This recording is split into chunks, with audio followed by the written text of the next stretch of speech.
Have you ever thought about getting a private pilot license? Well, if you have, you can probably expect to spend around $10,000 to $20,000. This includes flight training, ground school, study materials, medical exams, testing fees, and maybe other costs like a headset, a fuel tester, and things like that. The biggest factor influencing this flight training is the required time to do it, which is 40 hours a minimum, according to the FAA, Federal Administration. But the average is like 75 hours for people to get a private pilot license.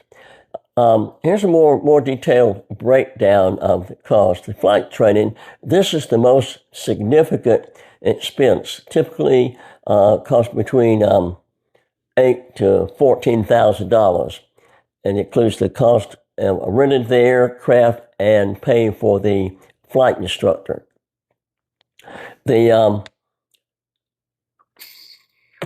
other thing is the ground school. This can range from a few $100s to for self-study materials, maybe to over $1,500 for in-person instruction, with the ground instructor in person.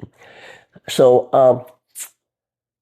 how about the medical exam? You have to have what's called a third-class medical exam, which has to be administered by a physician who's qualified to do that through the FAA. And you probably look at paying around, $150 to $200 for that.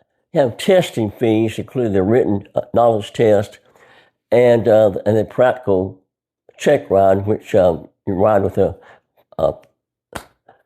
examiner, just like you learn to drive a car. Get your driver's license after ride with an examiner. And as far as equipment, you have a headset, study materials, and other items that may be required. But that may be another few $100 to up to $1,000. It depends on the type of headset you get. So other factors might include the specific flight school, the type of aircraft, and how frequently you fly, and this all affect the final cost. So it just depends on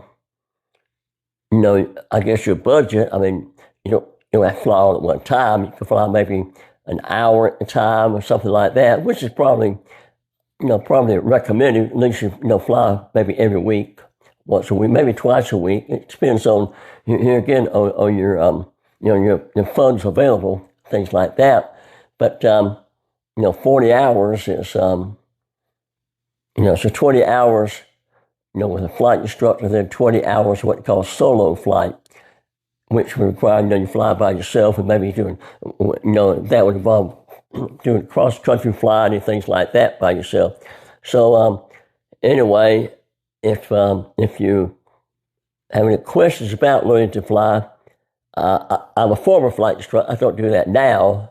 I haven't renewed my flight instructor certificate for many years. And I have thought about maybe renewing my medical and try to be a flight instructor again, but I don't know if it's really worth the effort to do that because it's such a high liability profession. And as far as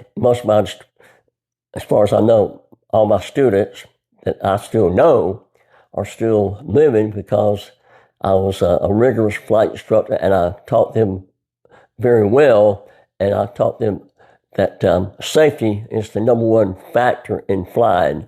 There's an old saying that